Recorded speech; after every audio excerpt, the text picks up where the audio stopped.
রাজ্যে শুক্রবার পর্যন্ত বজ্রবিদ্যুৎ সহ বৃষ্টির স্পেল। আজ বঙ্গে ঝড় বৃষ্টির পরিমাণ বেশি হবে।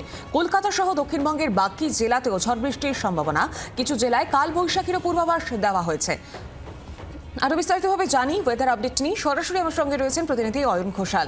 অয়ন, গতকাল থেকে আমরা দেখলাম যে ঝড় বৃষ্টি হলো, বেশ কিছু জায়গায় তো তুমুল পরিমাণে ঝড় বৃষ্টি হয়েছে। এই ধারা কি থাকবে নাকি ঝড় বৃষ্টির পরিমাণ কমতে চলেছে?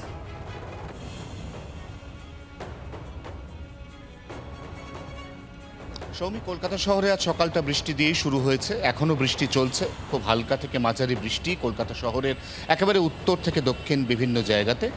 আজকে সাম্প্রতিক দিনগুলোর অনুপাতে বৃষ্টিপাতের পরিমাণ অনেকটাই বেশি থাকতে চলেছে শহর কলকাতা সহ গোটা গাঙ্গেয় দক্ষিণবঙ্গে। এমনকি পশ্চিমাঞ্চলের জেলাতেও আজ কোনো কোনো জায়গাতে দু এক পশলা ভারী বৃষ্টির পূর্বাভাস রয়েছে।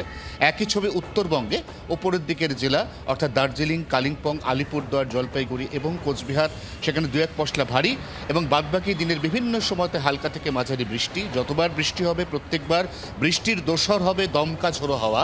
উত্তরবঙ্গের ক্ষেত্রে যার গতিবেগ হতে চলেছে 30 থেকে 45 কিলোমিটার, দক্ষিণবঙ্গের ক্ষেত্রে যার গতিবেগ হতে চলেছে 50 থেকে 60 কিলোমিটার। এমনকি পশ্চিমাঞ্চলের কোনো কোনো জেলায় এই দমকা ঝোড়ো হাওয়ার গতিবেগ 65 থেকে 70 কিলোমিটারও হতে পারে বিকেলের পর।